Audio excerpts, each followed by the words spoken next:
Smart City po shtrihet gradualisht në terren, ndërsa policia e shtetit po përdor gjithnjë më shumë teknologjinë për monitorimin e trafikut dhe evidentimin e shkeljeve. Ministri i Brendshëm Besfort Lamallari ka publikuar pamje nga kontrollet ku shihen në veprim radarët, dronët dhe makinat inteligjente që po përdoren për garantimin e sigurisë rrugore.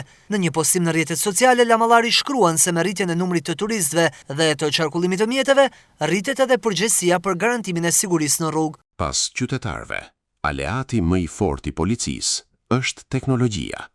Radarët, dronët dhe makinat inteligjente janë një sy i pagabueshëm dhe i përhershëm mbi trafikun, duke identifikuar shpejtësinë, shkeljet dhe sjelljet që vënë në rrezik qytetarët. Ai shton se zbatimi i projektit Smart City do të sjellë një tjetër nivel të sigurisë rrugore dhe asaj publike në Shqipëri.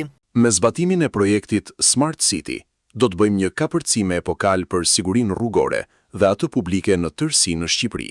Projekti Smart City do të përfshijë më shumë se 5.000 kamera inteligjente të vendosura në 873 lokacione operative në 24 qytete dhe 28 pika të kalimit kufitar. Teknologjia nuk do të përdoret vetëm për monitorimin e trafikut.